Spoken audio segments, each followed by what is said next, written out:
Hi hello ನಮಸ್ತೆ ವೀಕ್ಷಕರೇ, P R ಅಕಾಡೆಮಿಗೆ ಸ್ವಾಗತ. ನೀವೇನಾದರೂ ಸರ್ಕಾರಿ ಹುದ್ದೆಯನ್ನ ಹುಡುಕ್ತಾ ಇದ್ದೀರಾ ಅಂತ ಹೇಳಿದ್ರೆ ಇದೊಂದು ಸುವರ್ಣ ಅವಕಾಶ ಆಗಿದೆ. ತಿಂಗಳಿಗೆ 92,000 ರೂಪಾಯಿಗಳಿಗಿಂತ ಜಾಸ್ತಿ ಸಂಬಳ ಸಿಗುವಂತಹ ಸರ್ಕಾರಿ ಹುದ್ದೆಯ ಡೀಟೇಲ್ಸ್ನ ತಗೊಂಡ್ಬಂದಿದ್ದೀವಿ. ಇದು ಯಾವ ಡೀಟೇಲ್ಸ್ ಅಂತ ತಿಳ್ಕೋಬೇಕು, ಹೇಗೆ ಅರ್ಜಿಯನ್ನ ಹಾಕ್ಕೊಳ್ಬೇಕು, ನೋಟಿಫಿಕೇಶನ್ ಡೌನ್ಲೋಡ್ ಮಾಡ್ಕೊಳ್ಬೇಕು, ಮತ್ತೆ ಎಜುಕೇಶನ್ ಕ್ವಾಲಿಫಿಕೇಶನ್ ಇದೆಲ್ಲದರ ಬಗ್ಗೆ ಮಾಹಿತಿ ಬೇಕು ಅಂತ ಹೇಳಿದ್ರೆ ವಿಡಿಯೋನ ಕೊನೆ ತನಕ ನೋಡಿ ಎಲ್ಲ ಡೀಟೇಲ್ಸ್ನ ತಿಳ್ಕೋಬಹುದು. ಹಾಗೆ ಈ ಚಾನೆಲ್ ಇನ್ನೂ ಸಬ್ಸ್ಕ್ರೈಬ್ ಆಗಿಲ್ಲ ಅಂದ್ರೆ ಇವಾಗಲೇ ಸಬ್ಸ್ಕ್ರೈಬ್ ಮಾಡ್ಕೊಳ್ಳಿ. ಪ್ರತಿದಿನನೂ ಗೌರ್ಮೆಂಟ್ ಜಾಬ್ ಡೀಟೇಲ್ಸ್ನ ನಿಮಗೆ ತಿಳಿಸ್ಕೊಡ್ತೀವಿ. ಸಬ್ಸ್ಕ್ರೈಬ್ ಆಗೋದು ಮರಿಬೇಡಿ. ಹಾಗೆ ಅದರ ಪಕ್ಕದಲ್ಲಿರೋ ಬೆಲ್ ಐಕನ್ನ ಪ್ರೆಸ್ ಮಾಡಿ. ವಿಡಿಯೋ ಅಪ್ಲೋಡ್ ಆಗಿದ ತಕ್ಷಣ ನಿಮಗೆ ನೋಟಿಫಿಕೇಶನ್ ಬರುತ್ತೆ. ಆದಷ್ಟು ಬೇಗ ಅರ್ಜಿಗಳನ್ನು ಹಾಕೋಬಹುದು. ಇವಾಗ ವಿಡಿಯೋನ ಶುರು ಮಾಡೋಣ. SSC ಅಂತ ಹೇಳಿದ್ರೆ ಸ್ಟಾಫ್ ಸೆಲೆಕ್ಷನ್ ಕಮಿಷನ್ ಅವರು ಹುದ್ದೆಗಳಿಗೆ ಅರ್ಜಿಯನ್ನ ಕರೆದಿದ್ದಾರೆ.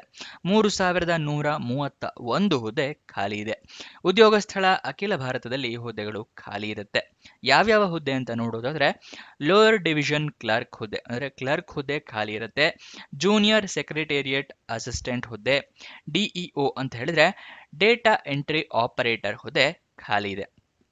ಇದಕ್ಕೆ ಸ್ಯಾಲರಿಯನ್ನು ನೋಡೋದಾದ್ರೆ 19,900 ರೂಪಾಯಿಂದ ಹಿಡಿದು 92,300 ರೂಪಾಯಿ ತನಕ ತಿಂಗಳಿಗೆ ಸ್ಯಾಲರಿ ಸಿಗುವಂತಹ ಜಾಬ್ ಇದಾಗಿರುತ್ತೆ. ಗೊತ್ತಾಯ್ತಲ್ವಾ? ಇದಕ್ಕೆ ಎಜುಕೇಶನ್ ಕ್ವಾಲಿಫಿಕೇಶನ್ ವಿವರನ ನೋಡೋದಾದ್ರೆ ಜಸ್ಟ್ 12th ಪಾಸ್ ಆಗಿದ್ರೆ ಸಾಕು. ರೆಕಗ್ನೈಸ್ಡ್ ಬೋರ್ಡ್ ಅಥವಾ ರೆಕಗ್ನೈಸ್ಡ್ ಯೂನಿವರ್ಸಿಟಿಯಿಂದ ನೀವು ಅರ್ಜಿಯನ್ನ ಹಾಕೊಳ್ಬಹುದು. ಗೊತ್ತಾಯ್ತಲ್ವಾ? 12th ಪಾಸ್ ಆಗಿದ್ರೆ ಸಾಕು. 92,300 ರೂಪಾಯಿ ತನಕ ಸ್ಯಾಲರಿ ಸಿಗುವಂತಹ ಜಾಬ್ ಡೀಟೇಲ್ಸ್ ಇದು. ಎಲ್ಲದನ್ನು ಗಮನ ಕೊಟ್ಟು ನೋಡ್ಕೊಳ್ಳಿ, ನಿಮಗೆ ಉಪಯೋಗ ಆಗುತ್ತೆ. ಆಮೇಲೆ ಅರ್ಜಿಯನ್ನ ಹಾಕೊಳ್ಳಿ. ಇವಾಗ ನೆಕ್ಸ್ಟ್ ಡೀಟೇಲ್ಸ್ನ ಮುಂದುವರ್ಸೋಣ. ಅಪ್ಲಿಕೇಶನ್ ಫೀಸ್ ವಿವರ ತಿಳ್ಕೊಳ್ಳೋದಾದ್ರೆ SC/ST ಕ್ಯಾಂಡಿಡೇಟ್ಸ್ಗಳಿಗೆ, PWBD ಕ್ಯಾಂಡಿಡೇಟ್ಸ್ಗಳಿಗೆ ಅಂದ್ರೆ person with bench mark disability ಅಂದ್ರೆ ಅಂಗವಿಕಲ ಕ್ಯಾಂಡಿಡೇಟ್ಸ್ ಅಥವಾ ಡಿಸೇಬಲ್ಡ್ ಕ್ಯಾಂಡಿಡೇಟ್ಸ್ ಅಂತೀವಲ್ಲ ಅಂಥವರಿಗೆ, ಮತ್ತೆ ಎಕ್ಸ್ ಸರ್ವಿಸ್ ಮೆನ್ ಅಂದ್ರೆ ರಿಟೈರ್ಡ್ ಆರ್ಮಿ ಮೆನ್ಗಳಿಗೆ, ಮತ್ತೆ ವಿಮೆನ್ ಕ್ಯಾಂಡಿಡೇಟ್ಸ್ಗಳಿಗೆ ಅಪ್ಲಿಕೇಶನ್ ಫೀಸ್ ಇರೋದಿಲ್ಲ. ಉಚಿತವಾಗಿ ಅರ್ಜಿಯನ್ನ ಹಾಕೊಳ್ಬಹುದು. ಆದರೆ ನಿಮ್ಮ ಹತ್ರ ಪ್ರಮಾಣ ಪತ್ರಗಳು ಇರಬೇಕಾಗುತ್ತೆ. ಯಾವ್ಯಾವುದು ಅಂದರೆ SC/ST ಕ್ಯಾಂಡಿಡೇಟ್ಸ್ ಆಗಿದ್ರೆ ಜಾತಿ ಪ್ರಮಾಣ ಪತ್ರ ಇರಬೇಕಾಗುತ್ತೆ. ಡಿಸೇಬಿಲಿಟಿ ಕ್ಯಾಂಡಿಡೇಟ್ಸ್ ಆಗಿದ್ರೆ ಅಂಗವಿಕಲತೆಯ ಪ್ರಮಾಣ ಪತ್ರ ಇರಬೇಕಾಗುತ್ತೆ. ಎಕ್ಸ್ ಸರ್ವಿಸ್ ಮೆನ್ ಪ್ರಮಾಣ ಪತ್ರ ಇರಬೇಕಾಗುತ್ತೆ. ಎಕ್ಸ್ ಸರ್ವಿಸ್ ಮೆನ್ ಆಗಿದ್ರೆ ಇದಿಷ್ಟು ಇರಬೇಕಾಗುತ್ತೆ ಈ ರಿಸರ್ವೇಷನ್ನ ಪಡ್ಕೊಳ್ಳೋದಾದ್ರೆ. ಇನ್ನಿತರೆ ಎಲ್ಲ ಕ್ಯಾಂಡಿಡೇಟ್ಸ್ಗಳಿಗೂ ಅಪ್ಲಿಕೇಶನ್ ಫೀಸ್ 100 ರೂಪಾಯಿಗಳಿರುತ್ತೆ. ಅಪ್ಲಿಕೇಶನ್ ಫೀಸ್ನ ನೀವು ಆನ್ಲೈನ್ ಮುಖಾಂತರ ಪೇ ಮಾಡಬೇಕಾಗುತ್ತೆ. ಆಫ್ಲೈನ್ ಮುಖಾಂತರ ಪೇ ಮಾಡೋಕೆ ಅವಕಾಶನ ಕೊಟ್ಟಿರೋದಿಲ್ಲ. ನೆಕ್ಸ್ಟ್ ನಿಮಗೆ ಅರ್ಜಿಯನ್ನು ಹೇಗೆ ಹಾಕೊಳ್ಳೋದು ಅನ್ನೋದ್ರ ವಿವರ ತಿಳಿಸ್ಕೊಡ್ತೀನಿ. ಅದಕ್ಕಿಂತ ಮುಂಚೆ ಇನ್ನೂ ಈ ವಿಡಿಯೋಗೆ ಲೈಕ್ ಮಾಡಿಲ್ಲ ಅಂದರೆ ದಯವಿಟ್ಟು ಲೈಕ್ ಮಾಡಿ. ನೀವು ಲೈಕ್ ಮಾಡಿದಾಗ ನಮಗೂ ಕೂಡ ವಿಡಿಯೋ ಮಾಡಬೇಕು ಅಂತ ಹೇಳಿ ಒಂದು ಪ್ರೋತ್ಸಾಹ ಸಿಗುತ್ತೆ. ಮತ್ತು ಯೂಟ್ಯೂಬ್ ಆಲ್ಗರಿದಮ್ ಇನ್ನೂ ಹಲವಾರು ಜನಕ್ಕೆ ತಲುಪಿಸುತ್ತೆ. ಇವರೇನೋ ಒಂದು ವಿಡಿಯೋ ಮಾಡ್ಯಾರೆ ಹೆಲ್ಪ್ ಆಗುತ್ತೆ ಅಂತ ಹೇಳಿ ತಲುಪಿಸುತ್ತೆ. ಅದಕ್ಕೋಸ್ಕರ ದಯವಿಟ್ಟು ಲೈಕ್ ಬಟನ್ನ ಪ್ರೆಸ್ ಮಾಡಿ. ಮತ್ತು ನಿಮ್ಮ ಫ್ರೆಂಡ್ಸ್ ಅಥವಾ ರಿಲೇಟಿವ್ಸ್ ಯಾರೇ ಜಾಬ್ ಹುಡುಕ್ತಿದ್ರು ಅಂಥವ್ರಿಗೆ ಈ ವಿಡಿಯೋ ಈ ಚಾನಲ್ ಎಲ್ಲ ಶೇರ್ ಮಾಡಿ. ಇದು ಯಾವ ವೆಬ್ಸೈಟ್ನಲ್ಲಿ ಜಾಬ್ ಡೀಟೇಲ್ಸ್ನ ತಿಳಿಸ್ಕೊಡ್ತಾ ಇದ್ದೀವಿ ಅಂತ ನೋಡ್ತಾ ಇದ್ದೀರಾ? ನಮ್ಮದೇ ವೆಬ್ಸೈಟ್ ಕಂಡ್ರಿ, prgovernmentjobs.com ಅಂತ ಹೇಳಿ. ಅಂದರೆ prgovtjobs.com ಅಂತ ಹೇಳಿ ನಿಮಗೆ ಹೊಸ ವೆಬ್ಸೈಟ್ನ ಕ್ರಿಯೇಟ್ ಮಾಡಿದ್ದೀವಿ. ಇದರ ಲಿಂಕು ಡಿಸ್ಕ್ರಿಪ್ಷನ್ ಮತ್ತು ಕಮೆಂಟ್ ಬಾಕ್ಸ್ನಲ್ಲಿ ಕೊಟ್ಟಿದ್ವಿ. ಏನಕ್ಕೆ ವೆಬ್ಸೈಟ್ ಕ್ರಿಯೇಟ್ ಮಾಡಿದ್ದೀವಿ ಅಂದರೆ ಯೂಟ್ಯೂಬ್ನಲ್ಲಿ 2 ರಿಂದ 3 ಜಾಬ್ ಡೀಟೇಲ್ಸ್ ತಿಳಿಸ್ಕೊಡ್ಬೋದು ಪ್ರತಿದಿನಕ್ಕೆ. ಆದರೆ ವೆಬ್ಸೈಟ್ ಕ್ರಿಯೇಟ್ ಮಾಡಿದರೆ ಪ್ರತಿದಿನಕ್ಕೆ ಹಲವಾರು ಜಾಬ್ ಡೀಟೇಲ್ಸ್ನ ತಿಳಿಸ್ಕೊಡ್ಬೋದು ಅಂತೇಳಿ ಕ್ರಿಯೇಟ್ ಮಾಡಿದ್ವಿ. ಇದನ್ನ ಸದುಪಯೋಗ ಪಡಿಸ್ಕೊಳ್ಳಿ. ಅದರ ಕಮೆಂಟ್ ಬಾಕ್ಸು ಅಥವಾ ಡಿಸ್ಕ್ರಿಪ್ಷನ್ ಇಂದ ಕ್ಲಿಕ್ ಮಾಡಿದ್ರೆ ಈ ರೀತಿ ಒಂದು ಪೇಜ್ ಓಪನ್ ಆಗುತ್ತೆ ನಮ್ಮ ವೆಬ್ಸೈಟ್ದು. ಇಲ್ಲಿ ಕರ್ನಾಟಕ ಗೌರ್ಮೆಂಟ್ ಜಾಬ್ಸು, ಇಲ್ಲಿ central government 10th pass 12th pass degree jobs, ಈ ಥರ ಹಲವಾರು ಕೆಟಗರಿಯ ಜಾಬ್ಸ್ ಇದೆ. ನಿಮ್ಮ ಎಜುಕೇಷನ್ ಕ್ವಾಲಿಫಿಕೇಷನ್ಗೆ ಯಾವ್ದು ಸೂಟ್ ಆಗುತ್ತೆ ನೋಡಿ ಅದನ್ನು ಕ್ಲಿಕ್ ಮಾಡ್ಕೊಳ್ಳಿ. ಸ್ಕ್ರೋಲ್ ಡೌನ್ ಮಾಡಿದ್ರೆ ಕನ್ನಡದಲ್ಲಿ ಕೂಡ ಬಟನ್ಸ್ಗಳನ್ನ ಕೊಟ್ಟಿದ್ದೀವಿ. ಕನ್ನಡ ಇಂಗ್ಲೀಷ್ ಯಾವುದ್ರಲ್ಲಿ ಬೇಕಾದರೂ ಕ್ಲಿಕ್ ಮಾಡಬಹುದು. ಸ್ಕ್ರೋಲ್ ಡೌನ್ ಮಾಡಿದ್ರೆ ಇಲ್ಲಿ Karnataka government jobs, central government 10th pass ಜಾಬ್ಸ್ನ ಲಿಸ್ಟ್ಗಳನ್ನ ಕೊಟ್ಟಿದ್ದೀವಿ. ಇಲ್ಲಿ ಎಲ್ಲ ಲಿಸ್ಟ್ನ ನೋಡ್ಕೋಬೋದು. ಇಲ್ಲಿ ಸ್ಕ್ರೋಲ್ ಡೌನ್ ಮಾಡ್ಕೊಂಡು ನೋಡ್ಕೋಬಹುದು. ಮೊಬೈಲ್ನಲ್ಲಿ ಆಗಿದ್ರು ಅಷ್ಟೇ ಇದನ್ನು ಸ್ಕ್ರೋಲ್ ಡೌನ್ ಮಾಡಿದ್ರೆ ನಿಮಗೆ ಡೀಟೇಲ್ಸ್ ಸಿಗುತ್ತೆ. ಕೆಳಗಡೆ ಮೋರ್ ಜಾಬ್ಸ್ ಅಂತಿದೆಯಲ್ಲ ಇದನ್ನು ಕ್ಲಿಕ್ ಮಾಡಿದ್ರೆ ಇನ್ನೂ ಹಲವಾರು ಜಾಬ್ಸ್ ಓಪನ್ ಆಗುತ್ತೆ. ಕರ್ನಾಟಕ ಗೌರ್ಮೆಂಟಿಂದು, ಸೆಂಟ್ರಲ್ ಗೌರ್ಮೆಂಟ್ ಮತ್ತು 10th ಪಾಸ್ ಜಾಬ್ಸಿಂದು ಹಲವಾರು ಜಾಬ್ಸ್ ಡೀಟೇಲ್ಸ್ ಓಪನ್ ಆಗುತ್ತೆ. ಅದನ್ನು ಪಡ್ಕೊಳ್ಳಿ ಯಾವ ಜಾಬ್ ಡೀಟೇಲ್ಸ್ ಬೇಕು ಅಂತ. ಆದರೆ ನೀವು ಕೇಳ್ಬೋದು, ಈ ವೆಬ್ಸೈಟ್ನಲ್ಲಿ ಜಾಬ್ ಡೀಟೇಲ್ಸ್ ಅಪ್ಲೋಡ್ ಆಗಿದ ತಕ್ಷಣ ನಿಮಗೆ ಹೇಗೆ ಗೊತ್ತಾಗುತ್ತೆ ಅಂತ ಹೇಳಿದ್ರೆ ನಾವು ನಿಮಗೆ ವಾಟ್ಸಪ್ ಮತ್ತು ಟೆಲಿಗ್ರಾಮ್ ಚಾನಲ್ನಿಂದ ಲಿಂಕ್ನ ಪ್ರೊವೈಡ್ ಮಾಡ್ತೀವಿ. ಸೊ ಅದನ್ನು ಫಾಲೋ ಮಾಡಿ. ಡಿಸ್ಕ್ರಿಪ್ಷನ್ನು ಮತ್ತು ಕಮೆಂಟ್ ಬಾಕ್ಸ್ನಲ್ಲಿ ಈ ಸೋಷಿಯಲ್ ಮೀಡಿಯಾ ಚಾನಲ್ಸ್ನ ಲಿಂಕ್ ಕೊಟ್ಟಿದ್ದೀನಿ ಡಿಸ್ಕ್ರಿಪ್ಷನ್ನಲ್ಲಿ. ಅಲ್ಲಿಂದ ಕ್ಲಿಕ್ ಮಾಡಿದ್ರೆ ನೀವು ಟೆಲಿಗ್ರಾಮ್ನ ಜಾಯ್ನ್ ಆಗ್ಬೋದು. ಅಲ್ಲಿಂದನೇ ಕ್ಲಿಕ್ ಮಾಡಿ ವಾಟ್ಸಪ್ ಚಾನಲ್ನ ಕೂಡ ಜಾಯ್ನ್ ಆಗ್ಬೋದು.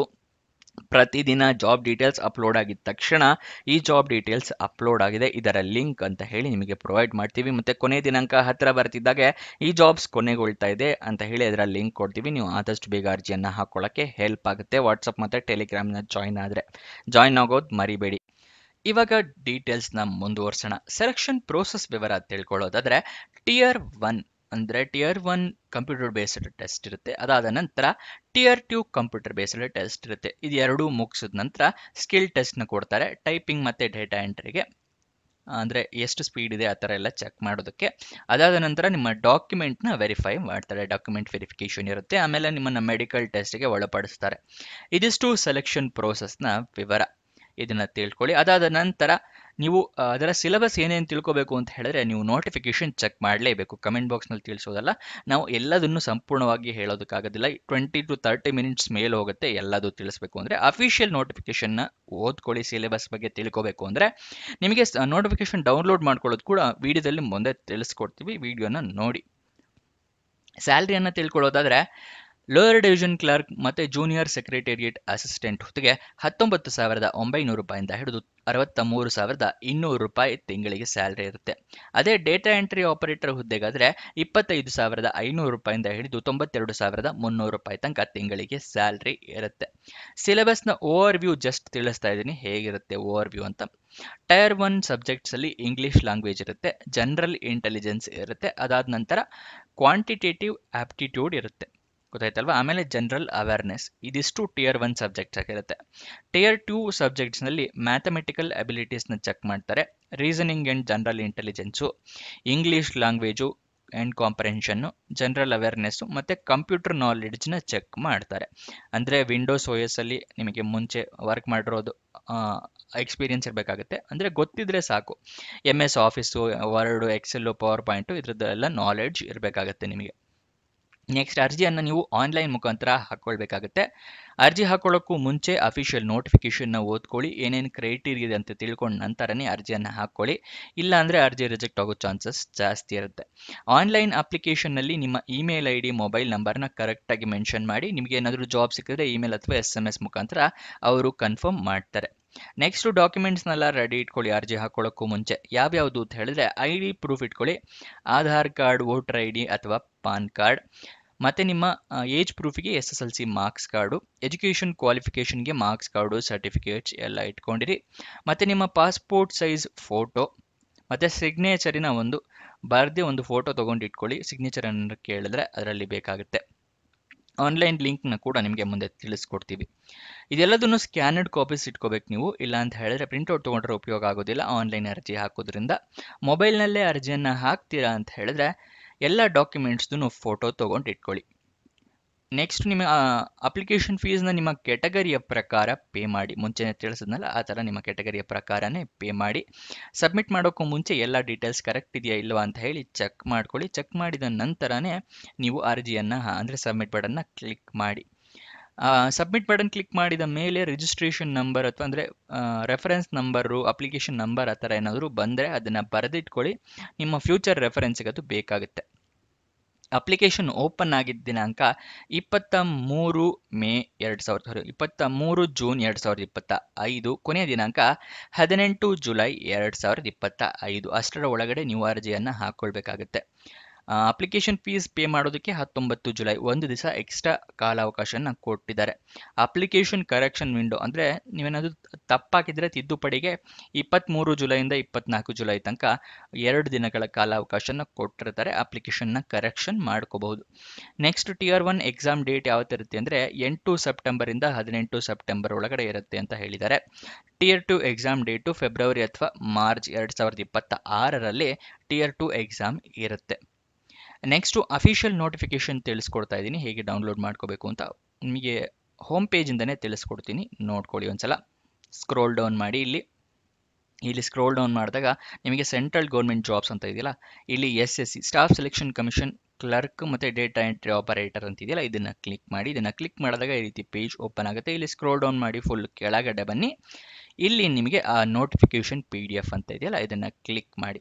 ಇದನ್ನು ಕ್ಲಿಕ್ ಮಾಡಿದಾಗ ನಿಮಗೆ ಈ ಥರ PDF ಓಪನ್ ಆಗುತ್ತೆ. ಇದನ್ನು ನೋಡ್ಕೊಂಡು ಎಲ್ಲ ಡೀಟೇಲ್ಸ್ನ ತಿಳ್ಕೊಂಡ ನಂತರ ಅರ್ಜಿಯನ್ನು ಹಾಕ್ಕೊಳ್ಳಿ. ಗೊತ್ತಾಯ್ತಲ್ಲ.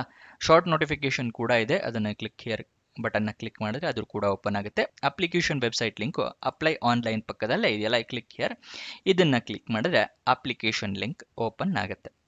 ಅಫಿಷಿಯಲ್ ವೆಬ್ಸೈಟ್ ಅಡ್ರೆಸ್ ಬೇಕು ಅಂದರೆ ssc.gov.in, ಇದು ಅಫಿಷಿಯಲ್ ವೆಬ್ಸೈಟ್ನ ಅಡ್ರೆಸ್ಸು. ನಿಮಗೇನಾದರೂ ಅಪ್ಲಿಕೇಶನ್ನಲ್ಲಿ ಫಿಲಪ್ ಮಾಡೋತ್ತಿಗೆ ಏನಾದರೂ ಅಸಿಸ್ಟೆನ್ಸ್ ಬೇಕು ಅಂತ ಹೇಳಿದ್ರೆ ಅವರು ಟೋಲ್ ಫ್ರೀ ನಂಬರ್ನ ಕೊಟ್ಟಿದ್ದಾರೆ. ಬಿಸ್ನೆಸ್ ಡೇಸ್ ಅಂದರೆ